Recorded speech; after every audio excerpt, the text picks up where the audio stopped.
Kumusta kayong lahat? Ngayon titingnan natin ang iba't ibang magkakapatid na babae mula sa kasaysayan na nagkaroon ng malulungkot na buhay.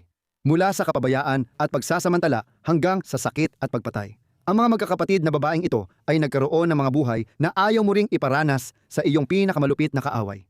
Samahan ninyo ako sa pagbubunyag ng kanilang mga kwento sa ating unang salaysay. Balik tayo sa Estados Unidos noong 1850s. Ipinanganak sina Millie at Christine McCoy noong Hulyo 11, 1851 sa plantasyon malapit sa Whiteville, North Carolina. Ipinanganak silang mga alipin dahil ang kanilang mga magulang, sina Jacob at Monemia McCoy, ay inalipin ni Alexander Mackay kung kanino nila kinuha ang kanilang apelyido. Sa panahong ito, mahigit isang dekada at isang malupit na digmaang sibil pa ang layo ng kalayaan. Sa kapanganakan nila, umabot sa 17 libra ang timbang nila, kaya nagulat ang lahat. Sina Millie at Christine ay kambal na magkadikit sa ibabang likod at gulugod sa kartilago. Kaya may ilang bahagi ng katawan silang magkasama at iba naman ay hiwalay. Ipinanganak ang kambal sa malaking pamilya na may 7 ng anak, 5 lalaki at 2 babae. Hindi tulad ni Millie at Christine, wala sa kanilang mga kapatid ang may kakaibang pisikal na katangian. Ang kanilang kakaibang kalagayan na sinabayan pa ng hirap ng pagiging ipinanganak bilang mga alipin ang naging simula ng isang pambihira at hamong paglalakbay. Para kina Millie at Christine McCoy, magulo at malungkot ang kanilang unang mga taon. Pagkapanganak pa lang, kumalat na agad sa rehiyon ang balita tungkol sa kakaibang magkapatid na may pambihirang kondisyon. Noong ika-19 na siglo, kakaunti ang nakakaalam tungkol sa kambal na magkadikit. Kaya maraming tao ang dumagsa sa bukirin ng Mackay para makita sila. Kalaunan, nainis si Alexander Mackay sa abalang dulot nito sa kanyang buhay. Noong 10 buwang gulang pa lang sila, ibinenta niya sila kay John C. Purvis. Basta't makakasama pa rin nila ang kanilang ina na si Monemia. Hindi nagtagal ang kasunduan. Makalipas ang halos 1 taon, na ibenta ulit ang kambal kay Brower. Si Brower na sinuportahan ni Joseph P. ay nagbayad ng 10,000 para sa kambal, katumbas ng halos 400,000 dolyar. Dahil gustong kumita, ipinakita ni Brower ang mga batang babae bilang medikal na kababalaghan na tinawag na The Carolina Twins at nilibot nila ang mga timog na estado gaya ng Louisiana, Texas at North Carolina. Noong Oktubre 1853, sina Millie at Christine ay itinampok sa unang opisyal na state fair ng North Carolina na dinaluhan ng 5,000 katao bawat araw. Sumikat agad ang mga bata pero may nagduda at inisip na palabas lang ito. Habang nasa New Orleans para sa palabas, pinacheck ni Brower kina Millie at Christine sa lokal na doktor at nakumpirmang totoo sila. Mahirap ang buhay ng kambal na magkadikit at laging nasa publiko. Madalas hinihiwalay ang mga bata sa ina at nagiging biktima sila ng pangungutya ng publiko, lalo na bilang magkadikit na kambal. Hindi sila magkasundo sa kilos at madalas na natitisod, kaya nahihirapan silang maglakad at madalas silang natutumba. Sa pagdaan ng panahon, nakabuo sila ng patagilid na paglalakad na naging sayaw na kinaaliwan ng manunood. Bihira lang silang makaranas ng kasiyahan dahil madalas ay hirap at pagsasamantala ang kanilang buhay. Habang naglilibot sa New Orleans, inalok si Brown ng 45,000 para sa kambal. Mas malaki kaysa sa dating bayad. Ibinayad sa kasalukuyan mahigit 18 milyon na iyon. Siyempre, agad niyang tinanggap ang alok, ngunit masyadong maganda ang kasunduan para maging totoo. Naloko si Brower at nawala sina Millie at Christine. Tinangay daw ng bumibili. Nawala sa publiko ang kambal hanggang 1,854 nang muling lumitaw sa museo sa Philadelphia. Matinding alitan ang sumiklab tungkol sa pagmamay-ari sa kanila.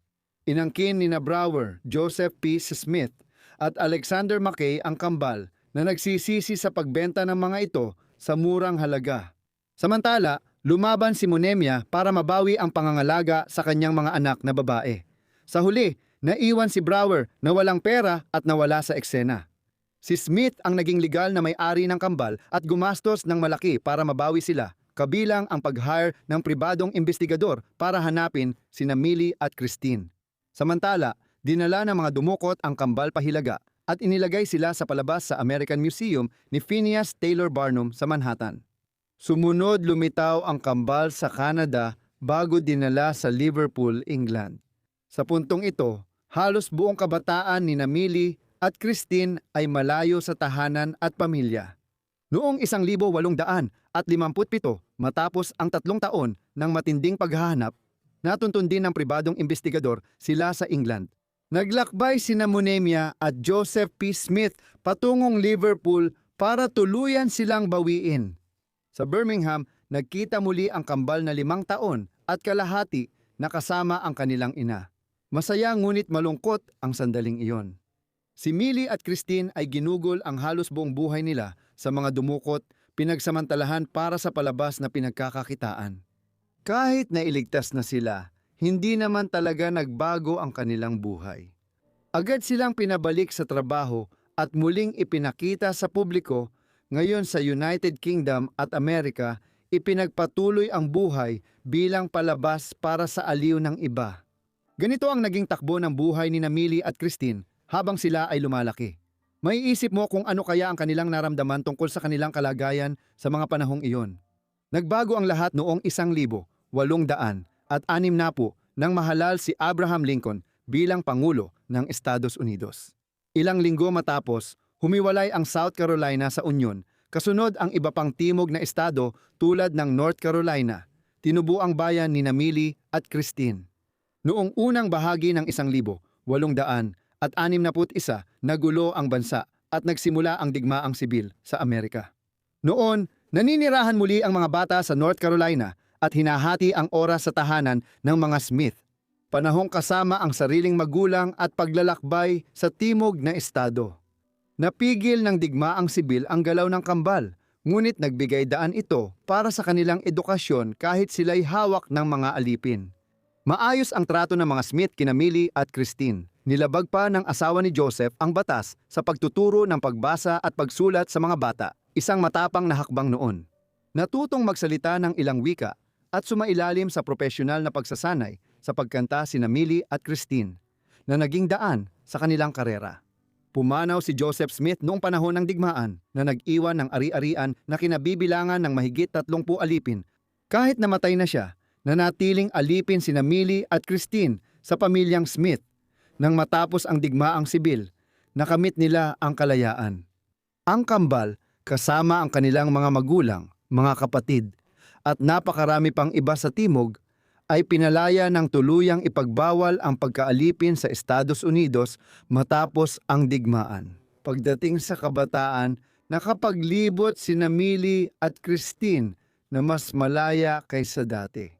Ito ay panahon kung kailan ang mga sirko o yaong tinatawag noon na mga palabas ng mga kakaiba ay nasa rurok ng kasikatan. Si Phineas Taylor Barnum at ibang tagapamahala ng palabas ay namahala ng mga grupong nagpapakita ng kakaibang medikal na kondisyon tulad ng mga higante, pandak, babaeng may balbas, at mga taong may sobrang bahagi ng katawan.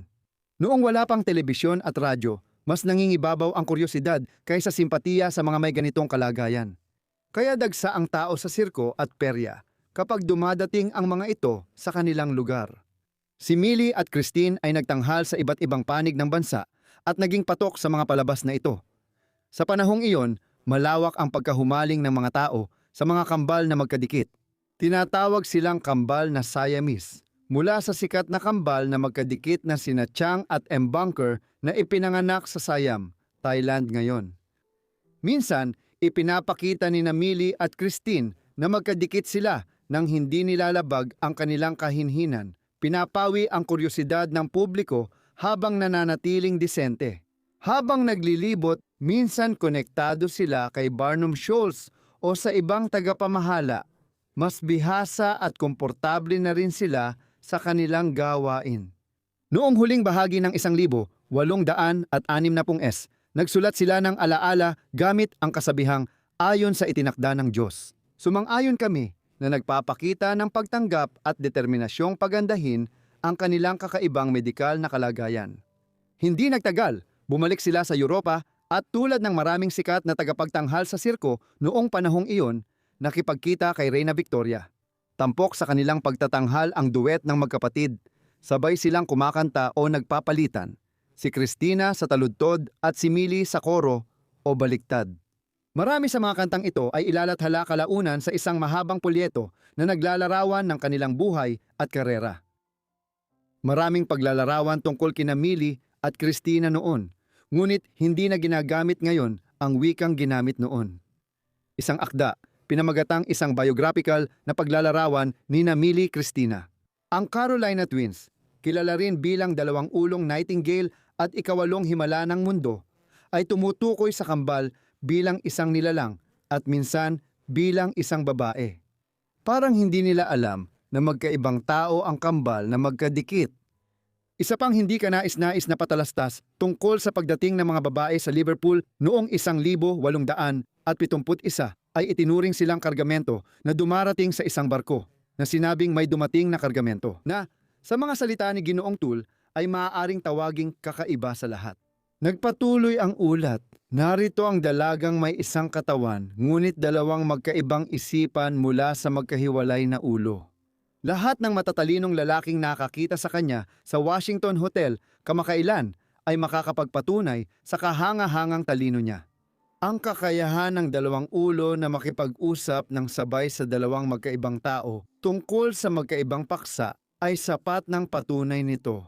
Ngunit hindi pa rito nagtapos ang kamanghamanghang pangyayari. Ang ilan sa pinakamatamis na duet ay inawit ng isang soprano at isang kontralto. Ang mga nota ay mula sa dalawang ulo pero isang katawan lang ang nagbibigay buhay. May ilan namang basta nagbiro ng nakakatawa.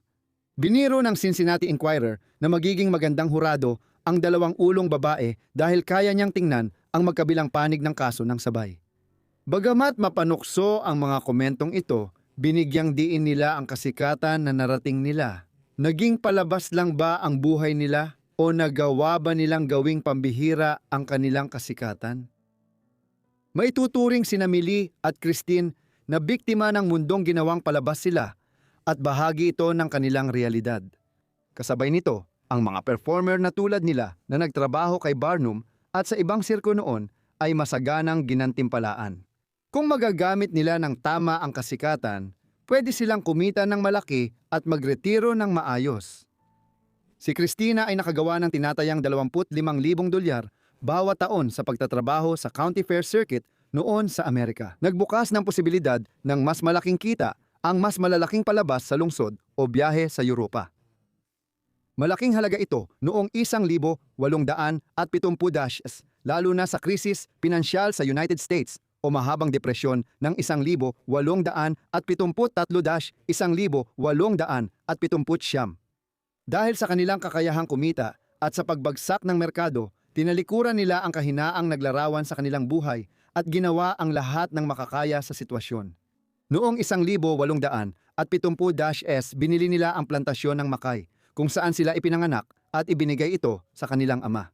Nakuha nila ang sakahan matapos mamatay ang ama at nagtayo ng malaking bahay na may 14 na kwarto kung saan tumira silang magkakamag-anak. Sa kanilang 20s, sina Millie at Christine ay nakaipon na para bahagyang magretiro, gaya ng ibang sirko performers noon. Dahil sa 5 hanggang 10 taon ng tagumpay sa paglalakbay, nakapag-ipon sila ng sapat para mamuhay ng komportable at may kasambahay. Kapag paubos na ang pera, pwede silang bumalik at mag-tour ulit ng 1 o 2 season para kumita dahil gusto pa rin silang makita ng tao.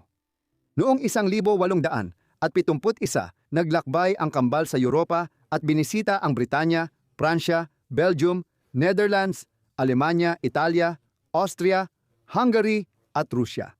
Ang kita mula sa palabas ay tumataas kapag binibigyan sila ng regalo ng mga pinuno at aristokrata sa royal courts ng Europa. Pagbalik sa Amerika, pumayag ang dalawa na magpakita sa ilang Amerikanong institusyong medikal at kolehiyo para sa pisikal na pagsusuri. Maaaring tawaging mapagsamantala at malupit ito.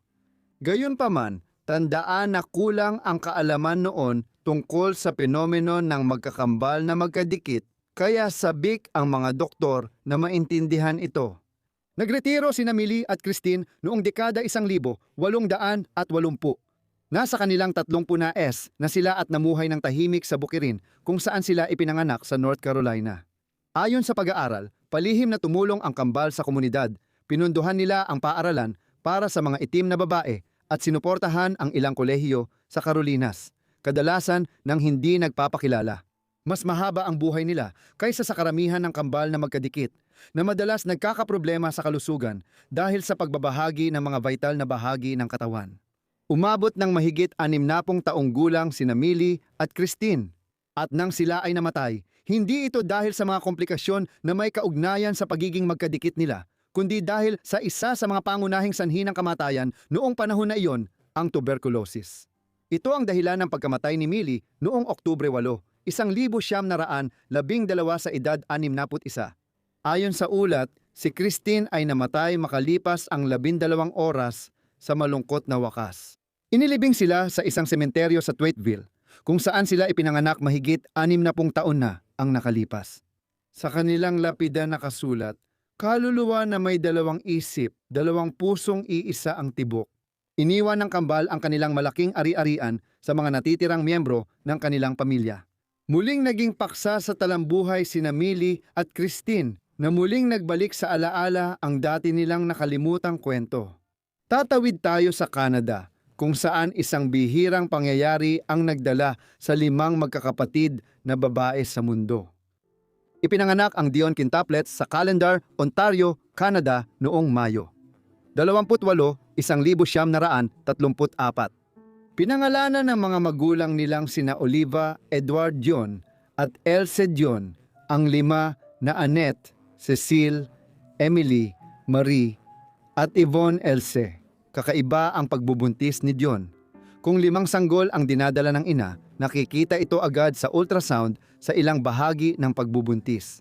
Pero noon, wala pang paraan para gawin ito, lalo na sa kanayunan ng Canada. Sinabi ni Else na naniwala siyang kambal ang dinadala niya noong buntis siya, kaya maaaring may ika-6 na sanggol na kasali. Ayon kay Else, sa dulo ng kanyang unang trimester, nakaranas siya ng matinding pananakit ng tiyan at may nailabas na kakaibang bagay na posibleng hindi pa nabubuong ika-6 na sanggol. Ipinanganak ng wala sa oras ang 5 Dion na babae, na karaniwan sa multiple births lalo na kapag 5 ang sanggol. Kulang sila sa timbang at kinailangan ng masusing pag-aalaga sa unang linggo para mabuhay. Nakaligtas sila kaya sila ang unang 5 magkakapatid na ipinanganak at umabot sa pagkabata. Para maunawaan ang buhay ng Dion quintuplets, noong 1930 at 30 at 1940 kailangan nating tingnan ang fenomena ng quintuplets at multiple births. Ang kambal ay natural na nangyayari sa humigit kumulang isa sa bawat 200 at 50 pagbubuntis. Ang triplets ay isa sa bawat 10,000, habang ang quadruplets ay nangyayari lamang sa isa sa bawat 700,000 pagbubuntis. Tumataas pa ito sa isa kada 55 milyong pagbubuntis para sa quintuplets. Kaya madaling makita kung bakit kakaiba ang Dion quintuplets nang ipanganak sila, at lahat ng 5 ay nakaligtas sa unang linggo ng buhay nila. Ang pagkakaroon ng maraming anak ay nagdadala ng mas mataas na panganib sa kalusugan habang dumarami ang sanggol. Ang pangunahing komplikasyon ay ang panganib ng premature at mababang timbang na pagkakapanganak, na nagdudulot ng hindi pagkabuhay ng mga sanggol. Mas mataas ang tsansa ng pagkamatay ng sanggol sa sinapupunan sa mga buntis na may maraming anak at hindi natatapos ang panganib pagkatapos ng pagsilang. Maraming sakit ang pwedeng tumama sa mga batang ipinanganak mula sa multiple birth sa kanilang maagang adultong taon. Halimbawa, lahat ng 4 na anak ng Genian quadruplets na ipinanganak sa American Midwest noong 1930 taon bago ang Dion quintuplets ay nagkaroon ng schizophrenia. Mas madalas din ang cerebral palsy sa mga batang galing sa multiple birth. Dahil sa mga panganib na ito, hindi nakapagtataka na mababa ang survival rate ng kambal at triplets bago ang medikal na revolusyon noong ika-17 hanggang ika-19 na siglo. Noon, hindi pa naririnig ang pagkaligtas ng quadruplet at quintuplet. Ang Gary quadruplets ipinanganak sa Switzerland noong 1,880 ang unang quadruplet na nabuhay mula kapanganakan hanggang paglaki. Ang Dionys ang unang naitalang quintuplet na nabuhay. At ito ang nagtulak sa kanila sa mata ng publiko at nagpasikat sa kanila mula pa noong sila ay ipinanganak. Ang mga Dion quintuplets ay agad naging sentro ng interes ng media sa Canada at United States nang sila ay ipinanganak. Mabilis din itong nauwi sa isang legal na alitan ilang araw lang matapos silang ipanganak. Nilapitan si Oliva, ama ng mga bata, ng mga tagapag-ayos ng 11,133,134. Ang perya ay ginawa para sa sentenaryo ng Chicago bilang lungsod at bilang malaking internasyonal na kaganapan. Gustong ipakita ng mga tagapag-ayos ang Dion quintuplets bilang bahagi nito. Napapayag si Oliver Dion na pumirma ng kontrata kaya't napasok siya sa kasunduan sa tagapag-ayos ng perya. Sa payo ni Dr. Alan Roy Defoe, ang manggagamot na nagbantay sa matagumpay na pagbubuntis. Nagbago agad ng isip sina Oliver at Elise at sinubukan ni Oliver bawiin ang kontrata dahil umano hindi ito legal. Dahil hindi pinirmahan ni Elsie, tumutol ang tagapag-ayos ng perya at nagkaroon ng legal na pagtatalo. Sa ganitong konteksto, nagpasya si Oliva na ilipat ang kustodya ng 5 bata sa Red Cross sa Canada bilang paraan ng pagprotekta sa kanila mula sa mga tagapag-ayos ng perya. Siya at si Elsie ay walang sapat na pera o kaalaman para alagaan ang 5 sabay-sabay na ipinanganak na magkakapatid.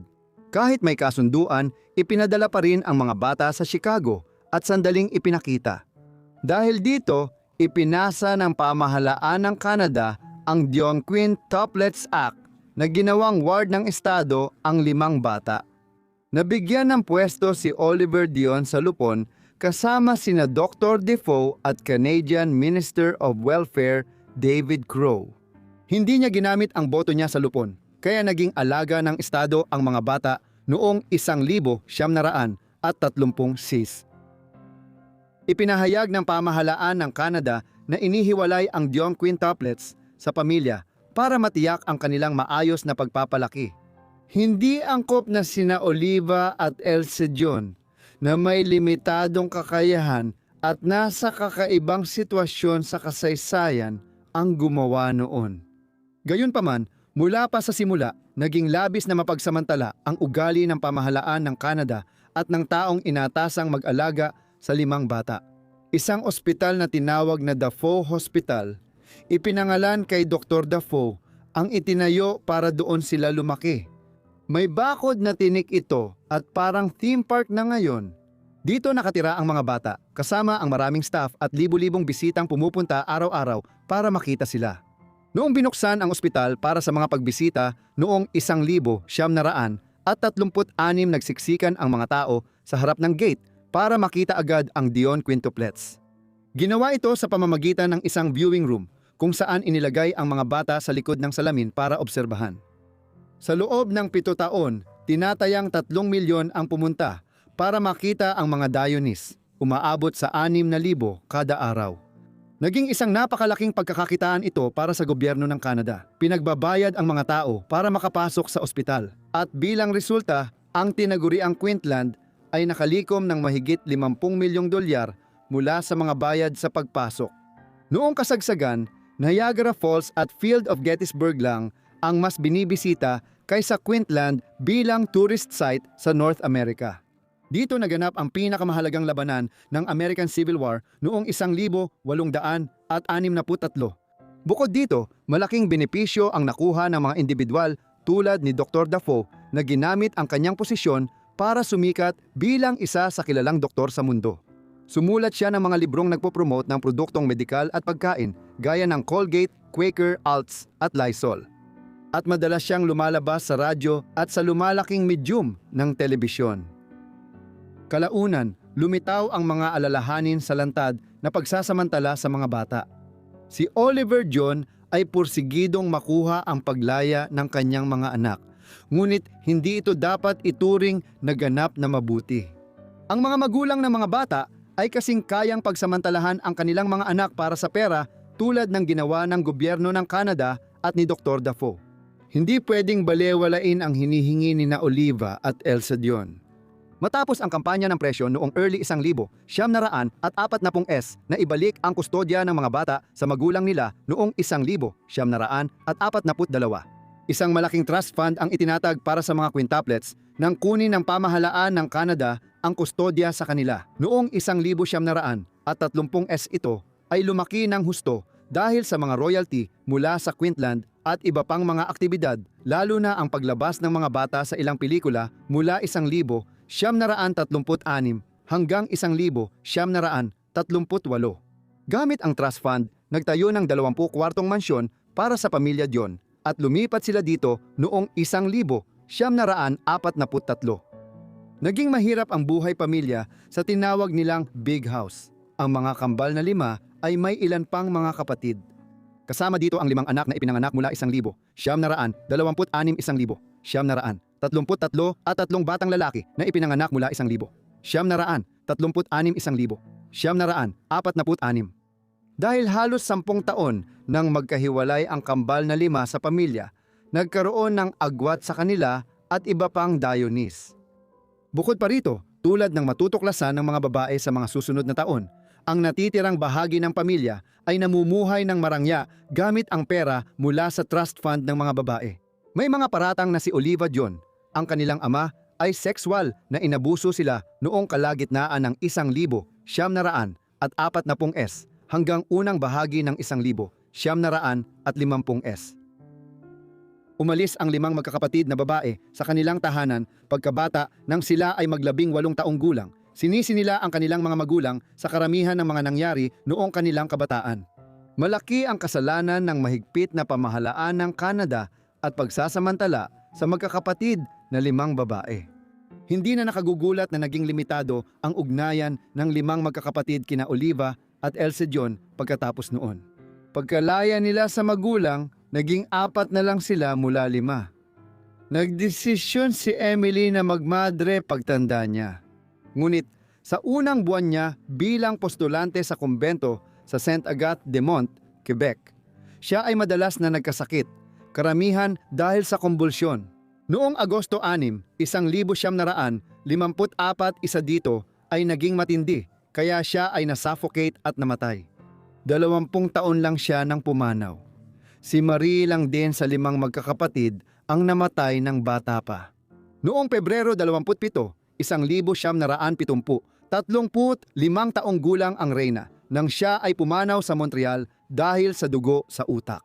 Dahil ilang araw nang walang balita mula sa kanya, tinawagan ni Yvonne, Cecile at Annette ang pulisya para mag-imbestiga. Natagpuan siyang patay sa kama ng kanyang apartment. Sina Yvonne, Cecile at Annette ay nagpatuloy na namuhay ng matagal. Nagkaroon si Yvonne ng maraming karera, nurse, iskultor at librarian. Hindi siya nag-asawa o nagkaanak. Nag-asawa si Annette at nagkaanak ng 3 lalaki, samantalang si Cecile ay nag-asawa rin at nagkaroon ng 5 anak kasama ang kambal. Parehong nagdiborsyo sina Annette at Cecile. Dahil sa traumatiko nilang pagkabata, nagkaproblema sa pagtitiwala at matagalang relasyon ang mga dayonis, maliban sa ugnayan nila sa isa't isa. Pagkatapos ng mga pagkabigong kasal, nagsama ang 3 sa isang bahay sa Montreal noong 1970 dekada. Nagkampanya sila para sa hustisya dahil sa masamang pagtrato noong kabataan, at matagumpay na naisakdal ang pamahalaan ng Ontario noong 1978. Noong nakaraang taon, sumulat sila kina Kenny at Bobby McCoy, ang mga magulang ng unang set ng septuplets na kilalang nakaligtas. Pinayuhan nila ang mga ito na limitahan ang pagbusisi ng media at ang panghihimasok sa kanilang buhay at sa buhay ng kanilang 7 bagong anak. Si Yvonne ay namatay noong ika-23 ng Hunyo 2000 at isa sa isang ospital sa Montreal. Siya ay 67 anyos at naoperahan sa kanser ilang araw bago pumanaw. Parehong buhay pa sina Annette at Cecile hanggang ngayon at sila ay na-interview ng magkasama sa okasyon ng kanilang ika-87 kaarawan noong huling bahagi ng Mayo 2021. Kakaiba ang pamana ng magkapatid at naging paksa sila ng maraming pelikula, palabas sa telebisyon, libro at sketch ng Three Stooges. Karamihan dito ay galing pa 1,930s at 1,940s noong kasikatan nila. Noong 2018 kinilala sa Canada bilang opisyal na makasaysayang pangyayari ang kapanganakan ng 5 magkakapatid na kambal. Ngunit ito ay magkahalong pamana dahil pinabayaan at inabuso ang mga Dionis ng mga taong dapat nag-aalaga sa kanila noong bata pa sila. Ang ikatlong kwento ay tungkol sa 2 magkapatid na babae mula sa mataas na lipunan ng Britanya na hindi na iligtas ng kanilang dugong maharlika sa pagtataksil. Bago natin talakayin ang malulungkot na buhay ni Narissa at Catherine Bowles-Lyon at ang mga kontrobersya, kilalanin muna natin ang mga Bowles-Lyon. Ang apelyido ay nagmula noong ika-18 siglo nang si John Bowles, ika-9 na Earl ng Strathmore at Kinghorn at pinuno ng Clan Lyon, ay binigyan ng bagong aristokratikong pangalan na Bowles-Lyon sa bisa ng batas ng parlamento. Ang pamilya ay nagsimula pa noong ika-14 na siglo nang si John Lyon, Panginoon ng Glamis, ay naging Chamberlain ng Scotland. Ang pamilya ay nagmula pa noong ika-11 siglo. Noong unang bahagi ng ika-20 siglo, si Claude Bowles-Lyon ang pinuno ng Bowles-Lynn. Ang ika-14 na Earl ng Strathmore at Kinghorn, ang kanyang pangalawang anak na si John, ipinanganak 1886, ay ama ni Narissa at Catherine. Kaya naman, sila ay mga apo ng ika-14 na Earl. Isa sa pinakamataas na maharlika sa British peerage, si John ay nagpakasal dahil sa sikat na pamilyang Bowles-Lynn. Si Fenella Hepburn Stewart Forbes Trefesis ay batang anak na babae ng ika-21 Baron Clinton, John Bowes. Nagkaanak agad sina Lynn at Fenella matapos ikasal. Isang anak na babae na pinangalanang Patricia ang ipinanganak noong Hulyo 1916, ngunit sa kasamaang palad, siya ay namatay bago ang kanyang unang kaarawan. Ilang buwan lang ang lumipas, isa pang anak na babae na si Anne ang isinilang. Siya ay malusog at nabuhay ng masaya at medyo mahaba tulad ni Diana na ipinanganak noong 1923. Gayunpaman, nagkaproblema rin ang 2 pang anak na babae ni John at Fenella. Sina Narissa, ipinanganak noong Pebrero 18, 1919 at Catherine, bunsong anak na babae, ipinanganak noong Hulyo 4, 1926. Nakakalungkot, parehong may kapansanan sa pag-iisip sina Narissa at Catherine. Noong panahong iyon, tinawag silang imbesil, gamit ang hindi sensitibong termino. At hindi rin malinaw ang eksaktong kalagayan ng kanilang karamdaman. Hanggang ngayon, hindi pa rin bihira ang mga ganitong karamdaman sa maharlika ng Europa noong unang bahagi ng ika-20 siglo. Nagdulot ng malulubhang sakit at isyong pangkaisipan ang pag-aasawa ng magpinsan sa unang at ikalawang antas sa maraming maharlikang linya sa kontinente. Sa kaso ni Narissa at Catherine Bowles-Lyon, alam natin na hindi nila natutunang magsalita o makipagkomunikasyon ng epektibo. Nangyari lahat ito sa panahon na kakaunti pa lang ang kaalaman ng medisina tungkol sa sanhi ng ganitong mga karamdaman. At malaki pa rin ang panlipunang stigma na nakakabit sa mga kapansanan sa pag-iisip. Noong 1941 sina Narissa at Catherine na 22 at 15 taong gulang ay inilagay ng kanilang pamilya sa Royal Elder Hospital sa Surrey. Binuksan noong 1855 bilang asylum para sa may sakit sa pag-iisip, ngunit noong kalagitnaan ng ika-20 siglo, naging institusyon ito para sa pasyenteng may matinding kapansanan sa pag-iisip. Pagkatapos, sinikap ng pamilya balewalain na nabuhay ang 2 babae. Sa mga sumunod na taon, hindi na binisita ni Fenella at iba pang kamag-anak ang magkapatid. Matagal nang patay ang kanilang ama, si John, na namatay ng maaga noong 1930 sa edad na 44 dahil sa pulmonya. Perhaps the major unexplained aspect. Dahil dito, naghintay ang pamilya hanggang 1941 nang si Narissa ay nasa early 20s na bago inilagay ang magkapatid sa institusyon para maalagaan. Ang sitwasyon ni Narissa at Catherine na mahirap intindihin noong unang bahagi ng ika-20 siglo ay malamang hindi magiging malaking issue sa publiko kung hindi dahil sa ugnayan ng pamilya, Bowles-Lyon at British royal family. Noong Abril 26, 1923, 4 na taong gulang si Narisa at hindi pa ipinapanganak si Catherine. Ang kapatid ng kanilang amang si John na si Elizabeth Bowles Lyon ay nagpakasal kay Albert, Duke ng York, bunsong anak ni Haring George VI ng Britanya. Simula 1923, naging kamag-anak ng British royal family ang Bowles Lyon dahil sa kasal. Lalong tumibay ang ugnayang ito sa British monarchy sa mga sumunod na taon bilang bunsong anak ni Haring George V. Hindi inasahan na si Albert ang magmamana ng korona. Nang mamatay ang hari noong Enero 1936, pinalitan siya ng anak niyang si Edward bilang Haring Edward VIII. Gayunpaman, maikli lang ang paghahari ng bagong monarko dahil sa matibay niyang desisyong pakasalan si Wallace Simpson, isang Amerikanang 2 beses diborsyada na hindi tinanggap ng pamahalaang Britanya. Bilang resulta, sa loob ng wala pang 12 buwan, tinalikuran ni Edward ang korona at pinalitan siya ng Duke ng York bilang si Haring George VI. Dahil sa pagbabagong ito, si Elizabeth Bowles Lioness Narisa at Catherine na tiyahin ay naging reyna consort ng Britanya. Noong Abril 1926, ilang linggo bago ipinanganak si Catherine Bowles Lyon, nanganak si Elizabeth ng anak na babae na pinangalan ng Elizabeth. Pinangalan siya sa kanyang ina. Siya ang magiging Reyna Elizabeth II ng Britanya, unang pinsan ni Narisa at Catherine. Magkakababae silang tatlo na may parehong lolo't lola. Si Claude Bowles Lyon, ika-14 Earl ng Strathmore at Kinghorn, at si Cecilia Bowles Lyon, malapit sa Cavendish, Bentinck. Habang tumatagal, sina Narisa at Catherine ay nanatili sa Royal Earlswood Hospital at halos hindi pinansin ng kanilang pamilya. Pagkalipas ng mahigit 1 dekada, mula nang sila ay pumasok sa ospital sa Surrey, namatay ng maaga ang asawa ng kanilang tiyahin na si Haring George VI dahil sa malawakang problemang dulot ng sunod-sunod na paninigarilyo. Pinalitan siya ng pinsan nila Narisa at Catherine, si Reyna Elizabeth II. Namuno siya sa Britanya ng 70 taon at naging ikalawang pinakamatagal na monarko sa kasaysayan ng mundo.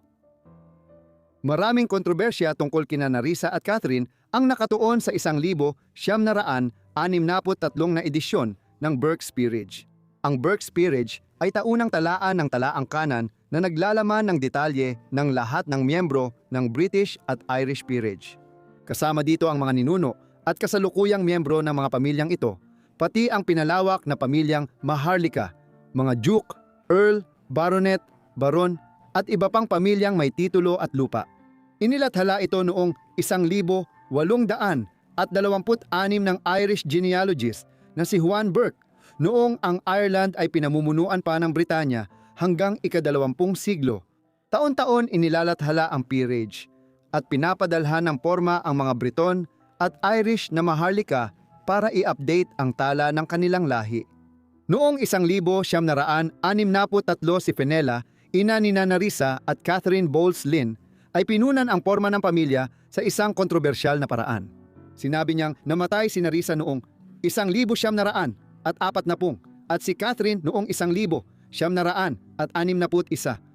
Sa kabila nito, buhay pa ang dalawa niyang anak na babae na nasa Earlswood Hospital. Maari nga kayang nalinlang ang pamilya at inakalang pumanaw na ang 2 anak na babae kung patuloy silang nagbabayad ng £125 taon-taon sa Earlswood para manatili roon. Noon, iilan lang ang nakapansin dito. Noong 1986 na bunyag na, ang mga babae ay naitalang patay noong 1963 kahit buhay pa sila noon.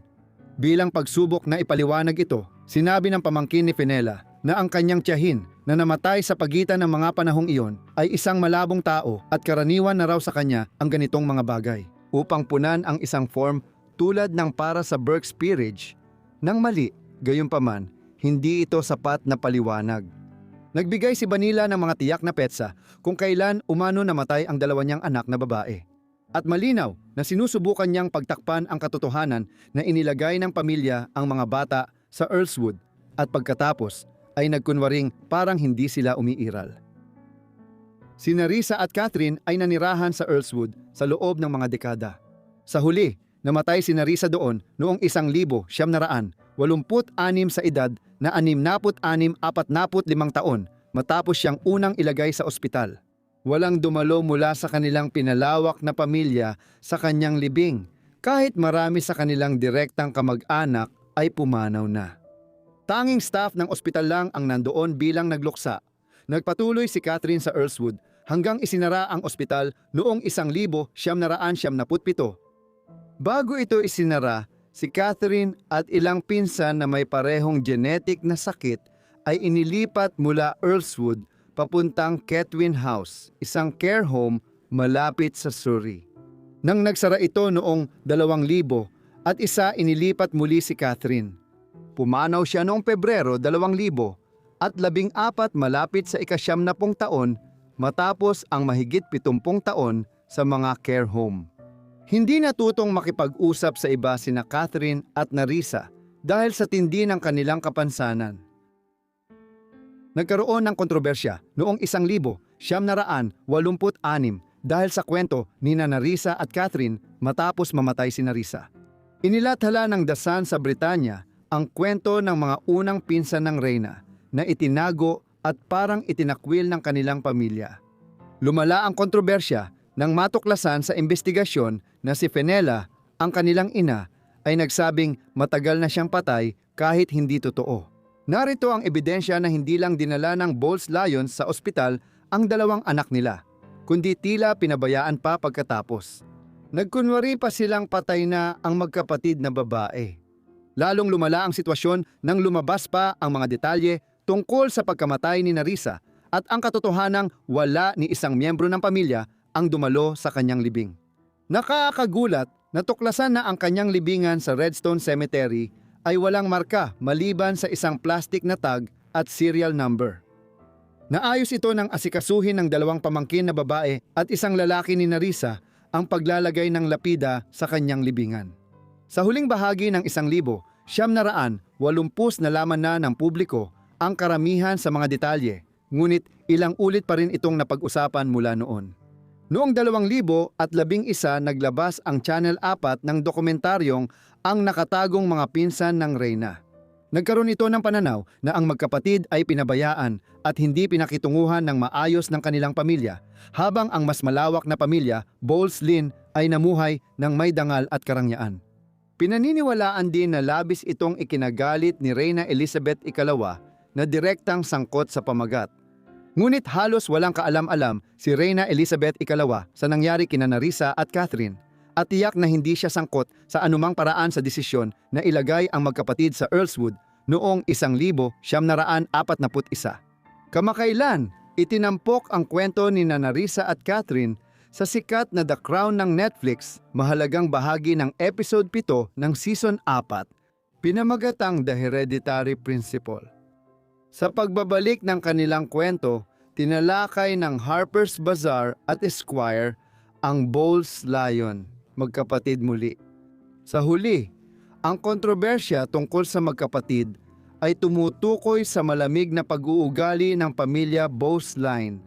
Ang kwento ni Narisa at Catherine ay nagpapakita kung paano tinrato ng maunlad na lipunan tulad ng Britanya ang mga may matinding intelektual na kapansanan kahit noong ika-20 siglo. Sa Inglaterra pa rin ang susunod na kwento habang unti-unting inangkin ng sakit. Dalawang marurupok na aristokratikong magkapatid, sina Lady Jacqueline Mary Alva Montagu at Lady Alice Eleanor Louisa Montagu, ay ipinanganak noong Nobyembre 27, 1879. Sila ang pangalawa at pangatlong anak ni na George Montagu, Viscount Mandeville at Consuelo Montagu Nesnagar. Ang kambal ay may nakatatandang kapatid na lalaki, si William, na kalaunan ay naging ika-9 na Duke ng Manchester. Ang kambal na babae ay ipinanganak sa isang kilalang aristokratang pamilya sa Victorianong Britanya. Si George, ama nila, ay anak ng ika-7, Duke ng Manchester, at naging ika-8 Duke noong 1870 nang 10 taong gulang pa lang ang kanyang mga anak na babae. Kilala rin ang pamilya ng kanilang ina. Siya ay anak ni Don Antonio Modesto Isnagar, negosyanteng mula sa mayamang lahi ng Cuban na nagpatakbo ng mga plantasyon ng asukal sa isla sa loob ng maraming henerasyon. Inilipat nila ang negosyo at interes sa politika sa United States nang bumagsak ang Imperyong Espanyol sa Amerika noong unang kalahati ng ika-19 na siglo. Si Consuelo ay naging isa sa mga pinakaunang halimbawa ng tinatawag na dollar princesses o dollar heiresses. Ang mga anak na babae ng mayayamang negosyanteng Amerikano na ipinapakasal sa mga anak ng pangunahing maharlikang pamilya sa Britanya, ang pamilyang Amerikano ay nakakakuha ng ugnayan sa mga maharlika ng Britanya, na nagpapataas ng kanilang katayuan sa lipunan, habang ang mga aristokratang Briton naman ay nakakakuha ng malaking halaga ng pera. Maraming Duke, Earl at Lord ang nahirapan dahil sa utang mula sa matagal na marangyang pamumuhay. Kaya, sina Jacqueline, Mary at Alice Eleanor o May at Nell sa kanilang pamilya ay ipinanganak mula sa kasalang kaginhawahan ng inang Cuban-American at amang maharlikang Briton. Ang mga unang taon ni May at Nell ay medyo magulo para sa mga anak ng maharlika sa panahong Victoria ng Britanya. Mula simula, nanirahan sila sa mga ari-arian ng Montague sa Inglaterra na bumibisita sa London at Kimbolton Castle sa Cambridgeshire. Ang bahay pahingahan sa probinsya ay pangunahing tirahan ng pamilya Montague at isang makasaysayang kastilyo mula ika-16 na siglo. Dito ginugol ni Reyna Catherine ng Aragon ang kanyang huling mga taon matapos siyang hiwalayan ni Haring Henry VIII. Nagbago ang buhay nila noong 4 na taong gulang sila nang ipatapon ng kanilang lolo, ang ika-7 Duke ng Manchester, ang kanyang anak at pamilya sa Ireland. Nanirahan sila sa Tantrigi Castle Estate sa County Armagh, timog ng Ulster. Ito ay dahil sa pabaya at magulong pamumuhay ng kanilang ama sa London, kung saan ang kanyang pag-inom, pagsusugal at iba pang bisyo ay mabilis na nag-ubos ng kanilang yaman. Halos lahat ng $6 na milyong na dote na dinala ni Consuelo sa kanilang kasal. Para mailarawan ang laki ng kanyang paggastos, ang perang naubos niya sa ilang taon ay katumbas ng mahigit $170 milyong ngayon. Ngayon, maiisip mo kung ano ang naramdaman ng dalawang dalaga sa bansang ang mga pamilyang tulad ng Montague ay tinitingnang dayuhang pinununo na pumalit sa mga Romano-Katolikong Irish. At kung saan unti-unti nilang napagtanto ang hindi magandang relasyon ng kanilang ina at ama na ang kanilang kasal ay malayo sa pagiging masaya. Nagbago ang buhay ng kambal noong 1870 nang mamatay ang lolo nila. Kaya bumalik ang pamilya nila sa Inglaterra. At nang ang kanilang mga magulang ay naging Duke at Duchess ng Manchester sa Kimbolton, naging kakaiba at malayo ang relasyon nila sa kanilang mga magulang. Mas hinahati ng Duke at Duchess ang oras nila sa Kimbolton at London, habang abala sa kawanggawa ang kanilang ina. Sina May at Nell, na inaalagaan ng mga nurse, guro at kasambahay, ay lalo pang binantayan nang naging malinaw na may sakit na consumption si Nell, na ngayon ay tinatawag na tuberculosis. Kilala nung huling bahagi ng ika-19 na siglo bilang White Death. Isa na ito sa mga pinakanakamamatay na sakit sa kanluraning mundo noong panahong iyon.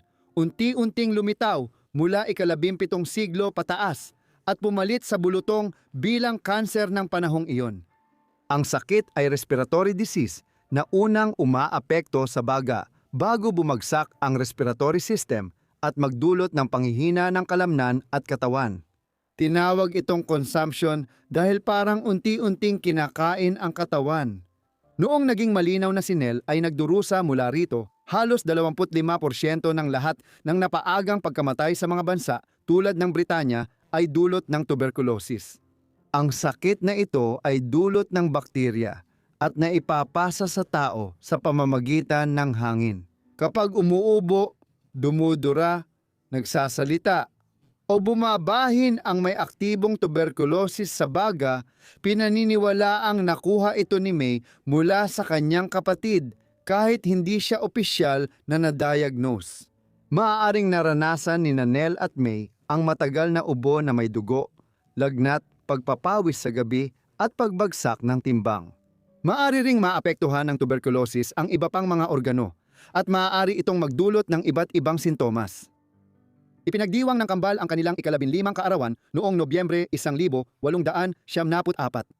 Noong panahong iyon, ayon sa isang halos kapanahon nila, si Sir Shane Leslie, sila ang dalawang pinakamaganda at pinakamaselang dalaga na may isip, ngunit sa kasamaang palad, hindi na nila sabay na ipagdiriwang ang kanilang ika-16 na kaarawan. Noong Marso 15, 1875, namatay si May. Hindi opisyal na nakumpirma ang tuberculosis niya, kaya hindi tiyak ang sanhi ng pagkamatay, bagaman pinaniniwala ang tuberculosis ang dahilan. May ulat na malaria ang sanhi ng kanyang pagkamatay, ngunit hindi ito tiyak. Pinaghinalaang malaria ang ikinamatay ni May dahil nagbabakasyon ang pamilya sa Italia noon. Noon, bago pa nagkaroon ng air flight, bihira lang umalis ang mga tao sa klima ng kanilang lugar. Karaniwan noon na magkasakit ng malaria ang mga tagahilagang Europa kapag bumibiyahe sa Mediterranean. Hindi imposible na namatay si May dito, kahit mas malamang na tuberculosis ang sanhi ng kanyang pagkamatay. Ang pagkamatay ni May ay naging sanhi ng alitan sa pagitan ng kanyang ina at matagal niyang kaibigang si Alva Smith Vanderbilt. Noong namatay si May, si William Vanderbilt, asawa ni Alva, ay nasa Mediterranean kasama ang mga Montague at siya ang nagpauwi ng bangkay ni May sa Inglaterra gamit ang yate niya. Nang malaman ni Alva, pinaghinalaan niyang may relasyon ang asawa niya at matalik na kaibigan, kaya lalo pang nadagdagan ang trahedya ni Consuela noon. Kahit alam na may tuberculosis si Nell, nagpatuloy pa rin siya sa normal na pamumuhay matapos mamatay at mailibing si May. Noong taglamig ng 1878, ipinakilala siya sa London at United States bago mag-19 na taong gulang. Matapos ang kanyang pagdalo sa mga okasyon sa New York noong Nobyembre na iyon, tinukoy siya ng mga pahayagan bilang pinakahinahangaang dalaga ng nakaraang London season at bilang napakaganda. Ngunit magiging maikli lang ang pagpasok ni Nell sa mataas na lipunan at pag-enjoy sa normal na buhay ng dalaga. Pagkatapos ng kanyang pananatili sa New York at sa United States, siya at ang kanyang ina ay nagtungo sa St. Moritz sa Switzerland, isang bayan na matagal nang kilala dahil sa mga nakagagaling nitong bukal ng tubig. Dumating sila noong 1878 at dito ginugol ni Nell ang halos buong natitirang buhay niya. Inihahambing ng mga ulat noon ang hindi niya magandang kalusugan sa pambihirang ganda niya, lalo na ang gintong kayumangging buhok at likas na sigla. Sa kasamaang palad, mabilis lumalala ang kanyang kalusugan. Sa mga buwan ng tagsibol at tag-init, kumuha ang kanyang ina ng maraming manggagamot upang mag-alaga sa kanya at lahat ay nagrekomenda ng pagpapahinga. Sinabi nilang manatili siya sa tuyong klima at huwag bumalik sa mamasa-masang Inglaterra, ngunit hindi pa rin gumaling ang kalagayan niya. Pagsapit ng 1,900, malinaw na siya ay namamatay. Sa mga buwan bago siya pumanaw, dinalaw siya ng pamilya at mga kaibigan sa mga alpine retreat kung saan siya naninirahan upang magbigay ng kanilang huling respeto. Si Nell ay namatay noong Enero 10, 1,900 sa edad na 20. Malawakang iniulat ang kanyang pagpanaw, kung saan ang The New York Times sa Amerika at mga publikasyon tulad ng The Times sa London ay naglabas ng balita tungkol dito kinabukasan. Kahit sa New Zealand, mabilis na naiulat ang tungkol sa kanyang buhay at pagkamatay. Isang mahalagang bahagi mula sa Otago Daily Times ang nagpapakita ng lalim ng kalungkutan sa kanyang pagpanaw, lalo na't ito ay nangyari agad matapos ang pagkamatay ng kanyang kakambal na kapatid. Maraming tao ang hindi nakita ang yumaong ginang. Naramdaman ni Alice Montagu ang matinding lungkot at panghihinayang nang matanggap ang balita ng biglaan niyang pagkamatay sa Davos Platz. Dahil naging pamilyar na tayo sa kanyang magandang mukha dahil madalas nating itong makita sa mga litrato o larawan niya sa mga ilustradong journal, kaya parang naging personal na kaibigan na rin natin siya. Si Ginang Alice ay isa sa pinakamagagandang dalaga na nakita ng Londres. Hindi lang siya may taglay na alindog ng tradisyonal na Beauté du Diable kahit nasa ika-21 taon pa lang, kundi may natatanging tamis ng ekspresyon at kabaitan din. Nakakalungkot na siya'y namayapa na kahit nagsisimula pa lang ang tagsibol ng kanyang buhay. Bilang anak ng isa, si Duquesa Consuela, Duquesa ng Manchester, at apo ng isa pa, ang Duquesa ng Devonshire, na parehong may malalawak na pamilya, ang pagkamatay ni Lady Alice ay magdadala ng pagluluksa sa maraming maharlikang angkan. Tuberculosis ang sanhi ng pagkamatay, ang salot na kumitil ng maraming buhay sa lahing Ingles. Ang libing ng kanyang kakambal na si Lady Jacqueline Nell ay ginanap sa palasyo ng St. James noong ika-15 ng Enero. Dumalo sa seremonya ang ilang maharlika ng panahong Victoria sa Britanya, pati mga miyembro ng maharlikang sambahayan at kawani. Pagkatapos, dinala ang labi ni Nell sa Kimbolton Castle at inilibing siya sa tabi ng kakambal niya. Pagkamatay ni Nell, nagpasya ang ina nilang gumawa ng pangmatagalang alaala para sa kanya. Inarkila niya si Louis Comfort Tiffany para sa alaala. Mas kilala na ngayon ang Tiffany sa alahas, ngunit dati mas tanyag ang nagtatag nito sa kanyang stained glass na mga gawa. Sa simbahan ng San Andres sa Kimbolton Castle, ipinagawa ng Duquesa para sa kanya ang stained glass na bintana. Makikita ang dalawang dalaga sa larawan bago pumanaw si May noong kabataan nila. Ang larawan ay patuloy na makikita sa isa sa pangunahing bintana ng simbahan ng San Andres, bilang patunay sa dalawang dalagang maagang namatay. Kung ang mga dalaga ay ipinanganak 15 o 20 taon pa, baka hindi sila namatay. Sana. Noong dekada 1870, nagsimulang lumitaw ang mga bagong paraan ng pag-pasteurize ng gatas at iba pang mga bagay na karaniwang pinagmumulan ng pagkalat ng bakterya ng tuberculosis. Matagumpay na nagawa ang unang pagbabakuna laban sa sakit noong 1906 na taon matapos mamatay si Nell. Noong 1920, may mga bakuna na. Ngunit tunay na nagbago ang laban sa sakit pagkatapos ng ikalawang digmaang pandaigdig. Sa ngayon, humigit kumulang 25% ng populasyon ng mundo ang patuloy na may bakas ng bakterya, ngunit halos tulog na ito at hindi na nakakaapekto ng masama sa mga tao. Sa wakas, babalik tayo sa Italia noong ika-16 na siglo. Bago natin talakayin ang kwento ng mga babaeng Medici, balikan muna natin si Cosimo de' Medici at ang kanyang tanyag na pamilya. Ipinanganak noong Hunyo 1519 sa Florence at lumaki sa Mugello Valley, si Cosimo ay mula sa dinastiyang kamakailan lang nagbalik sa kapangyarihan. Pinalayas ang Medici sa Florence noong 1474. Sa mga dekadang epektibo nilang pinamunuan ang republika sa likod gamit ang yaman, patronahe at imperyo ng pagbabangko. Ngunit noong unang bahagi ng 1510 bilang bahagi ng mga pagbabago at pag-ikot ng politika sa mga digmaang Italyano, nagawa nilang mabawi ang kapangyarihan. Noong 1530 ang pinsan ni Cosimo na si Alessandro de' Medici ay naging unang Duke ng Florence na nagbago sa lumang republika bilang namamanang estado. Inaasahan na tahimik at maginhawa ang buhay ni Cosimo sa probinsya bilang nakababatang bahagi ng pamilya. Ngunit magbabago ito. Noong 1537, matapos mapatay ang kanyang pinsan na si Alessandro, napili ang 17 anyos na si Cosimo bilang bagong Duke ng Florence.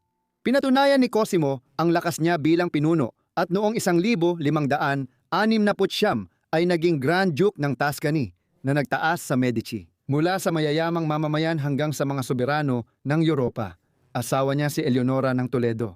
Ipinanganak noong 1522 sa Salamanca, Espanya, siya ay anak ni Pedro Alvarez de Toledo, isang aristokratang naging Spanish Viceroy ng Naples at Timog Italia. Noon, pinamumunuan ito ng Espanya. Pinakasalan niya si Cosimo noong 1539 sa edad na 17 para palakasin ang alyansa ng Kastila at Medici. Maraming anak ang sumunod, pero karamihan sa mga babae ay maagang namatay. Sa huli, nagkaroon sina Eleonora at Cosimo ng 11 anak patunay ng kanilang matagumpay na pagsasama. Ayon sa pamantayan ng mga dinastiya noong unang panahon, sa mga maharlika at maharlikang pamilya ng panahong iyon, ang pangunahing tungkulin ng mag-asawa ay magkaanak upang matiyak ang pagpapatuloy ng kanilang angkan. Alam na ni Cosimo at Eleonora ang responsibilidad na ito. Si Duke Alessandro na nauna kay Cosimo ay walang lehitimong tagapagmana kaya namatay ang kanilang sangay ng Medici. At ang titulong Duke ay hindi inaasahang napunta kay Cosimo. Sa 11 anak na sina Eleonora at Cosimo, 7 ay lalaki at 4 ay babae. Bago talakayin ang kapalaran ng mga babae, silipin muna natin ang mga lalaki. 2, sina Pietro at Antonio, ay namatay noong sanggol pa sila. Ang panganay na lalaki, si Francesco, na ipinanganak noong 1541 ang humalili sa kanyang ama na si Cosimo bilang Grand Duke ng Tuscany noong 1574. Si Giovanni, ang pangalawang panganay, ay namatay sa malaria noong 1562 sa edad na 19. Ngunit bago nito ay naging arsobispo ng Pisa at kardinal. Si Garcia, isa pang anak na lalaki, ay namatay rin sa malaria ilang linggo lang matapos ang kanyang kapatid habang siya'y teenager. Natira si Ferdinando na naging Grand Duke noong 1587 at si Pietro na may hindi matatag na pag-iisip at marahas na ugali na naging kahihiyan ng pamilya. Tulad ng makikita natin sa lalong madaling panahon, bago pa man ikinasal si Cosimo kay Eleonora at bago pa man siya naging Duke ng Florence, naging ama na siya. Si Bia de Medici, anak niya, ay ipinanganak noong 1536 malapit sa Florence, ngunit lihim pa rin ang pagkakakilanlan ng ina nito. Sa kabila ng pagiging anak sa labas, inangkin siya ni Cosimo bilang sarili niyang anak at isinama siya sa sambahayan ng mga Medici. Nagpakasal siya kay Eleanor noong 1539. Kahit anak-anakan lang si Bia, mabait pa rin si Eleonora sa kanya. Kalaunan, ipinadala si Bia sa Villa di Castello at inalagaan ng kanyang lola na si Maria Salviati. Ibinahagi niya ang kanyang kabataan kay Giulia de Medici, anak sa labas ni Alessandro de Medici, na halos kaedad niya at pinoprotektahan din ni Cosimo. Sa protektadong tahanan, ang 2 batang babae ay tinuruan at hinubog bilang mga anak ng nagaharing dinastiya. Sikat si Bia dahil sa masigla at mapagmahal niyang ugali, nagdadala ng liwanag sa tahimik na hardin ng kastelo. Mahal na mahal ni Cosimo si Bia at kitang-kita na siya pa rin ang paborito kahit may 2 na siyang lehitimong anak. Ngunit dumating ang trahedya. Pagkatapos ng paglalakbay nila ng kanyang ama, nagkasakit ng malubha si Bia at nilagnat ng mataas. Hindi siya gumaling at namatay noong Marso 1, 1542 malamang dahil sa malaria. 6 na taong gulang lang siya noon. Lubos na nagluksa ang sambahayan ng Medici sa kanyang pagkamatay at inilibing siya ng may karangalan sa Medici Family Crypt sa San Lorenzo. Pagkamatay niya, nagpagawa si Cosimo ng posthumous na larawan sa korte. Ang pintor na si Agnola Bronzino ay lumikha ng isang larawan na itinuturing na isa sa kanyang pinakadakilang obra tungkol sa mga anak na babae ni Cosimo. Kay Eleonora, maikli ang kwento niya. Si Ana de Medici ang ika-10 anak ni Cosimo at Eleonora at pangalawa sa bunso. Ipinanganak si Ana noong Marso 11, 1553 at namatay siya bago mag-5 buwan, Agosto 6. Kaunti lang ang detalye tungkol sa kanyang buhay at hindi rin alam ang eksaktong dahilan ng kanyang pagkamatay. Noong ika-16 na siglo, karaniwan ang pagkamatay ng mga sanggol at bata. Umabot sa 30 hanggang 35% ang namamatay bago magkabataan. Dahil sa mga sakit tulad ng bulutong, tigdas, trangkaso o iba pang komplikasyon na may kinalaman sa kaligtasan ng mga sanggol, isa si Ana sa mga naging biktima nito. Isang kapalaran na naranasan din ng marami sa kanyang mga kapatid. Ang ibang malungkot na batang babae ng Medici ay mas tumagal kaysa kina Ana at Bea, pero wala ring umabot sa katandaan. Ang pinakamatanda sa 3 ay si Maria de Medici. Siya ang panganay sa 11 anak ni Cosimo at Eleonora. Ipinanganak siya noong Abril 3, 1541 taon matapos ikasal ang kanyang mga magulang. Sa kanyang paglaki, halos taon-taon siyang nagkakaroon ng bagong kapatid. Sa Medici Nursery sa Villa Medici, Florence, tampok si Morganti, ang payaso ng korte na laging may kasamang kwago habang nagpapasaya sa mga bata. Mainit ang samahan ng pamilya. Mahal ni Cosimo at Eleonora ang mga anak nila at malapit nilang sinusubaybayan ang pagpapalaki ng mga ito. Hindi lahat ng maharlika at aristokratikong pamilya sa maagang makabagong Europa ay pare-pareho. Maraming sanggol na maharlika ang pinalaki sa hiwalay na tahanan at bihirang makita ang kanilang mga magulang, kahit gaano sila kamapagmahal. Naiintindihan ni Cosimo at Eleonora na may layuning pampulitika ang kanilang mga anak.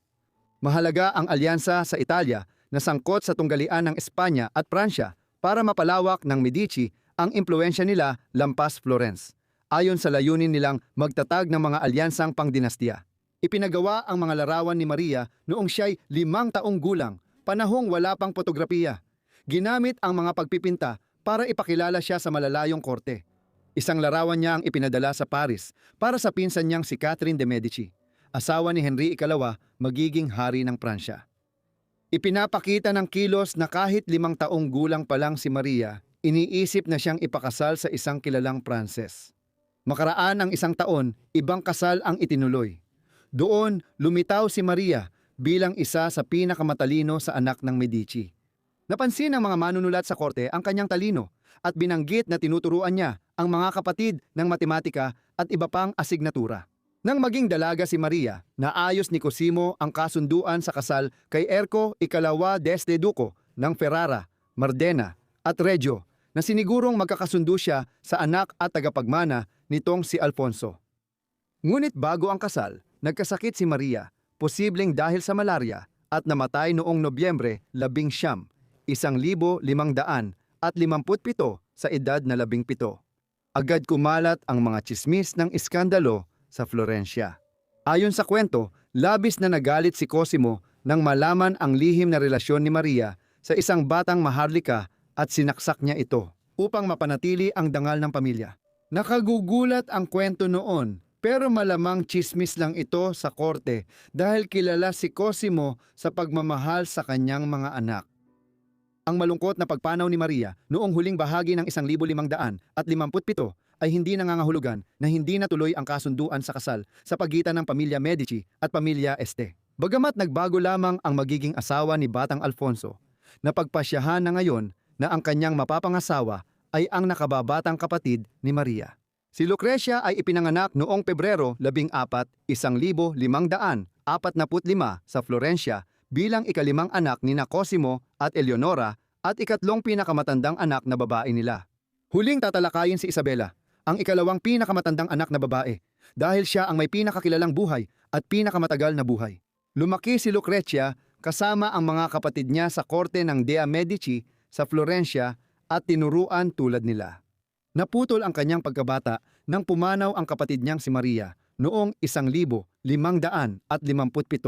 Kahit 12 taong gulang lang si Lucrecia, agad gumawa ng kasunduang pampulitika ang kanyang ama kay Duke Ercole.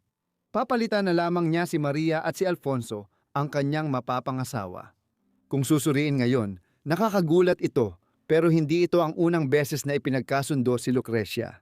Noong 1557 taong gulang pa lang siya, plano na siyang ipakasal kay Fabio Del Monte, pamangkin ni Papa Julio III, pinuno ng Simbahang Katoliko Romano, 1550 hanggang 1555. Nasira ang alyansang kasal ng mga Del Monte nang mamatay ang Papa noong 1555. Kaya naman si Lucrecia ay ipinakasal kay Alfonso d'Este sa isang seremonya sa Florence noong 3 ng Hulyo 1558. Noong 13 siya, 24 na ang bago niyang asawa. Pagkatapos, may nangyaring kakaibang sitwasyon. Pagkatapos ng kasal, bumalik si Alfonso sa korte ng kanyang ama sa Ferrara. Iniwan si Batang Lucrecia sa Florence. Umalis siya papuntang Pransya para tumulong sa negosasyon ng posisyon ng Ferrara sa Treaty of Cato Cambrasi, ang kasunduang nilagdaan noong 1559 na nagtapos sa matagal na labanan ng Pransya at Espanya sa Italia. Si Lucrecia naman nanatiling parang nakabitin ang kalagayan. Kasal sa pangalan, ngunit tila iniwan ng kanyang asawa sa mga sumunod na buwan. Sumulat si Cosimo kina Duke Ercole at sa manugang, tinanong kung kailan sasama si Lucrecia sa asawa niya sa Ferrara. Maraming liham ang hindi nasagot, bahagi na rin dahil sa kaguluhan ng mga pangyayari sa Ferrara. Malubhang nagkasakit si Duke Ercole at namatay noong Oktubre 1559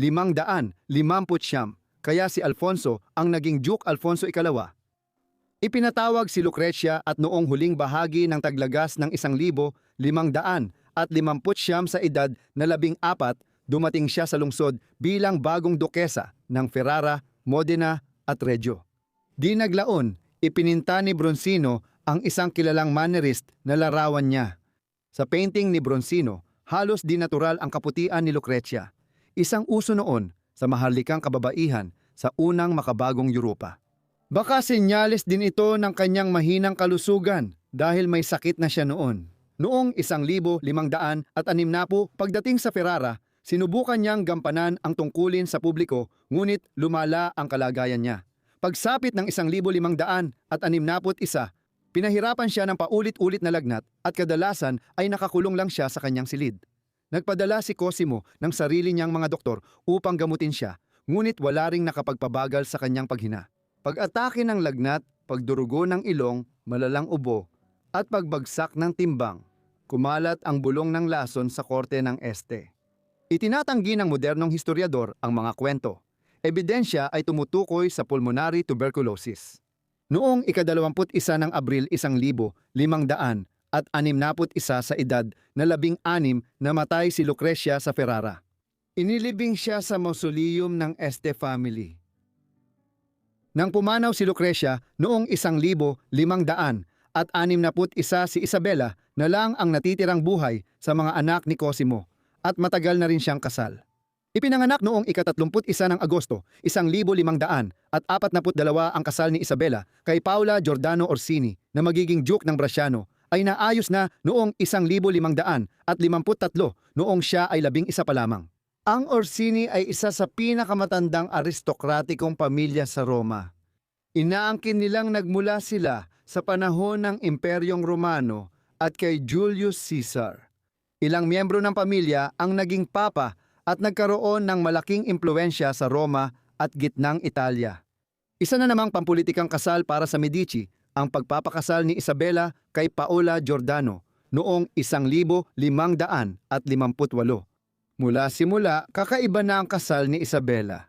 Ang asawa niya ay gastador at babaero, kaya nagpasya si Duke Cosimo na panatilihin ang anak niyang babae sa Florence, kasama ang malaking dote, kahit kasal na sila. Hanggang makita niya ang ebidensya na hindi sisirain ni Paula ang pera pagkakuha nito. Sa huli, lumipat siya sa Roma, ngunit doon siya nabahala dahil sa sunod-sunod na pagkalaglag ng dinadala niya noong 1,560. Matapos ang maraming nabigong pagtatangka, saka lamang siya nagkaanak ng 2 malulusog na bata. Isang anak na babae na pinangalanang Francesca noong 1,571 at isang anak na lalaki na si Virginio noong sumunod na taon. Umabot ng ika-17 siglo sina Francesca at Virginio. At sana ay nakita ni Isabela ang marami niyang apo kung nabuhay pa siya ng matagal. Ngunit hindi iyon nangyari. Sa ngayon, naranasan na ni Grand Duke Cosimo I ang maraming masakit na pagkawala. Kahit si Isabela na lang ang anak niyang babae, may alaga siyang batang si Eleonora di Garcia di Toledo na ipinanganak noong 1,553. Si Eleonora, pamangkin niya dahil sa kasal, ay naulila sa ina at laging wala ang ama, kaya nasa ilalim siya ng kanyang proteksyon.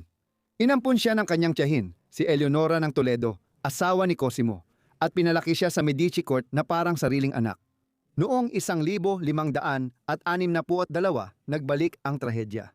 Namatay sa malaria si Eleonora, asawa ni Cosimo, sa edad na 40 kasama ang mga anak nilang sina Giovanni at Garcia. Iniwan ng pagkawala na ito si batang Eleonora sa mahirap na kalagayan. Ngunit kahit pagkatapos ng pagkamatay ng kanyang tiyahin, patuloy pa rin siyang tinrato ng may init at pabor sa hukuman ng Florentine. Noong Abril 1,571, inayos ni Cosimo ang kasal niya sa kanyang anak na si Pietro. Kaya naging tagapag-alaga at magiging manugang niya si Eleonora. Magpinsan sa unang antas ang dalawa at magkasamang lumaki. At umaasa si Cosimo na ang kanilang pagiging malapit at magkaparehong pagpapalaki ay magdudulot ng isang maayos na pagsasama. Ngunit gaya ng makikita natin maya-maya lang, labis siyang nagkamali. Pagkamatay ni Eleonora ng Toledo, nagkaroon ng kerida si Cosimo na si Eleonore della Albizzi at nagkaanak sila ng 2 beses, isang anak na babae na namatay bago mabinyagan at isang anak na lalaki, si Giovanni, na kinilala niyang lehitimo. Si Giovanni ay kilalang komandante at diplomat ng serbisyo ng Medici. Nagkaroon ng relasyon si Cosimo kay Camilla Martelli at noong 1568 ipinanganak ang anak nilang si Virginia. Noong 1586 pinakasalan ni Virginia si Cesare d'Este, Duke ng Modena at Reggio, at nagkaroon sila ng 10 anak, 6 na lalaki at 4 na babae. Habang tumatagal, nagpakita si Virginia ng matinding sintomas ng sakit sa pag-iisip. Sabi ng kumpesor niya, sinapian siya ng demonyo at ang mga pagtatangkang palayasin ito ay nagpalala ng kanyang pagdurusa, dahilan ng matinding kawalang kakayahan sa mga sumunod na taon. Namatay siya sa Modena noong Enero 15, 1615 edad 46. Kahit nabigo siya, si Virginia lang sa mga anak ni Cosimo ang umabot sa higit 40 taong gulang. Pumanaw si Cosimo noong Abril 1574 at pinalitan ng anak niyang si Francesco na nagdulot ng kapahamakan kina Isabela at Eleonore di Garcia di Toledo. Noong 1576 sina Isabela at Eleonora ay nagtapos sa trahedya. Tahimik na sinuportahan ni Francesco ang marahas na paghihiganti laban sa mga pinaghihinalaang pagtataksil ng mga kababaihang Medici, kabilang ang kapatid ni Isabela na si Pietro, isang balisang binatang may marupok na pag-iisip. Mula pagkabata niya, madalas siyang marahas, may ilang mga kirida, at sinasabing pisikal din niyang sinasaktan si Eleonora. Noong Hulyo 10, 1576 natagpo ang patay si Eleonora. Kumalat ang balitang posibleng atake sa puso ang dahilan na di kapani-paniwala para sa malusog na 23 anyos na babae. Sinakal ni Pietro ang asawa niya gamit ang tali ng aso. Pagkalipas ng 6 na araw, sinakal din si Isabela ng asawa niya hanggang mamatay. Nangyari ito sa isang hunting lodge ng Medici sa labas ng Florence. Alam ni Paolo na magkasintahan sina Isabela at pinsan niyang si Trollo Orsini ng 12 taon na. Nagsimula ang kanilang relasyon noong 1564 matapos siyang maghanap ng kaaliwan nang mawalan siya ng anak habang nagbubuntis. Mukhang ang desisyon ni Paolo na patayin ang kanyang asawa, malamang sa tulong ng kanyang bayaw na si Grand Duke Francesco de Medici, ay dulot ng katotohanang naging masyadong lantad na ang kanilang relasyon at hindi na ito kayang tiisin pa. Kaya naman, ang huling babae sa angkan ng Medici ay pinatay ng sarili niyang asawa sa edad na 33 sa pahintulot ng sarili niyang kapatid bilang paghihiganti dahil sa kahihiyang idinulot sa kanya ng pangangalo niya. Nakakagulat ang wakas. Ipinakita kung paano ginawang kasangkapan sa politika at kasal ang mga babae ng Medici tapos marahas na itinapon. Matinding paalala kung gaano kahirap ang buhay kahit sa mga babaeng aristokrata noon sa Europa. Salamat sa panunood ng video tungkol sa magkakapatid na trahedya. Sana naging interesante ito.